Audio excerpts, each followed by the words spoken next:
Yang tadi Bu, yang mulai kapan? Oh, mulai kapan? Bulan depan. Iya, bulan depan, karena kalau awal bulan ini kan kita sudah proses yang bulan ini gitu. Jadi bulan depan kita proses itu sudah dengan mekanisme yang baru gitu. Ya.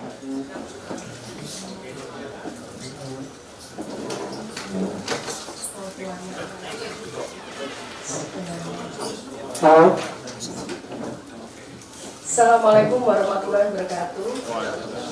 Selamat pagi dan salam sejahtera bagi kita semua. Shalom, Om Swastiastu, Namo Buddhaya, salam kebajikan. Rahayu.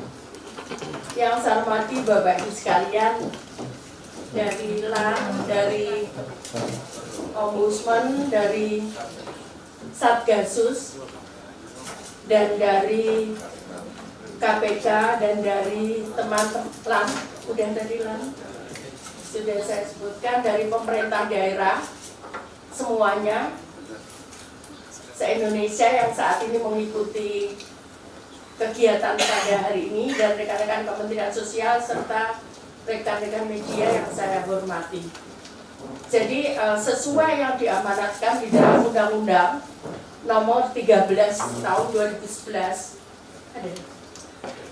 tentang fakir miskin, diamanatkan bahwa usulan penerima bantuan sosial itu diusulkan, diusulkan oleh daerah kepada Kementerian Sosial melalui mekanisme musyawarah kelurahan atau musyawarah desa. Untuk proses musyawarah desa dan musyawarah kelurahan itu bisa dicantumkan, karena mohon maaf Pak, Bapak Ibu sekalian, para kepala dinas sosial dan daerah yang saat ini mendengar, kenapa saya harus menyampaikan ini, karena kadang usulannya mohon maaf, ada laporan ke kami bahwa itu yang diusulkan orang-orang terdekatnya si A. Kemudian bahkan ada yang dia pejabat, dia bertanggung jawab terhadap ini, dia mengusulkan dirinya sendiri. Kemudian pemerintah daerah kabupaten dapat mengusulkan data yang belum diusulkan oleh desa atau kelurahan, atau nama lain yang dianggap layak. Di Padang itu namanya Nagari, kemudian ada di Aceh itu namanya Gampong gitu. Jadi ini yang dimaksud nama lain itu kadang-kadang di daerah namanya beda gitu. Nah karena itu bisa diusulkan di luar itu, identitas diri, foto rumah atau tempat tinggal, tampak depan dan bagian dalam, karena ini penting Mbak, karena jangan sampai kami juga masih menemukan beberapa rumah yang mestinya menurut saya tidak layak. Kalau misalnya ada dispute, ya rumahnya bagus tapi dia miskin, maka harus ada verifikasi lain yang harus Bapak Ibu yakinkan bahwa mereka miskin. Tapi kalau nggak ada, kami tetap menilai. Contohnya misalkan, saat itu kami pernah dikomplain, ini orang ini kaya, tapi kita lihat tuh rumahnya jelek. Ternyata setelah kita cek ke lapangan bersama-sama, ternyata dia memang punya sapi 9. Dia ngakui bahwa dia nggak suka, nggak mau memperbaiki rumah. Tapi dia memang punya sapi 9. Tapi akhirnya dia yang bersangkutan mengundurkan diri. Nah kemudian titik koordinat rumah. Ini menjadi penting karena kami punya alat untuk bagaimana kami bisa mendeteksi berapa luasan rumah itu kalau titik koordinatnya lengkap. Jadi kami biasanya mencari itu, kalau tadi koordinat, ini rumahnya gede ternyata. Mungkin dari foto nggak nampak, tapi dari lokasi titik koordinat itu kami bisa tahu bahwa seberapa luas rumah itu dan posisinya di mana kami tahu. Seperti itu. Yang selanjutnya dilakukan pengesahan bupati, wali kota atau wakil bupati atau wakil kota atau sekda atas nama bupati, kemudian dikirim kepada kami.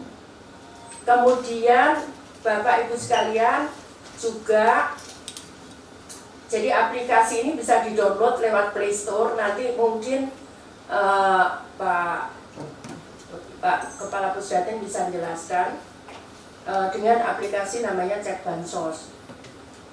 Jadi Bapak Ibu sekalian, nanti akan kita Senin itu akan kita training untuk daerah, sosialisasikan dan kita training untuk daerah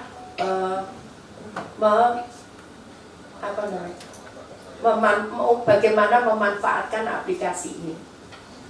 Jadi sekali lagi ini semua akan tahu sebetulnya nama si A misalkan di penerima bansos ini usulan siapa. Kalau Bapak Ibu sekalian tidak ingin misalkan, oh ya Risma ini sudah nggak layak, maka Bapak Ibu sekalian juga bisa mengusulkan itu menjadi tidak layak.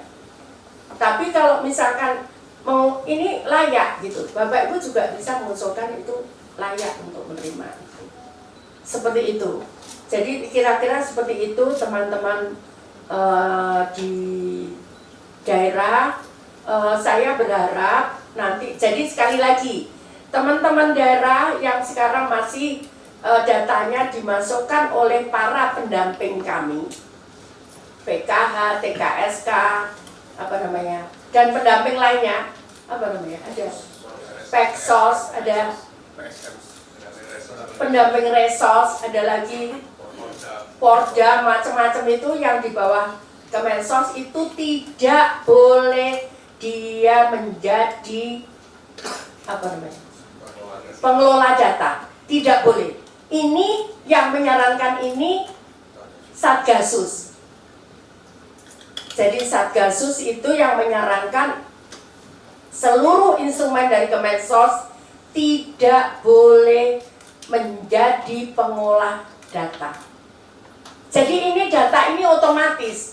Seperti saya pun saya tidak tahu karena data itu dari Bapak Ibu mengusulkan masuk ke datanya Pusdatin dan ini sudah kita akan ISO-kan untuk proses keamanan ini.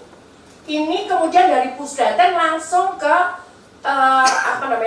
Dirjen-dirjen yang mengurusi ini tanpa melalui saya. Nah kemudian diusulkan ke keuangan dan itu semua by teknologi, bukan lagi gunakan hard copy untuk keamanan itu. Jadi seperti itu kira-kira Bapak Ibu sekalian, teman-teman dari daerah, mohon dimaklumi karena sekali lagi ya kalau kita kemarin naik kelas 1, kita pengen kan naik kelas 2 supaya lebih baik lagi.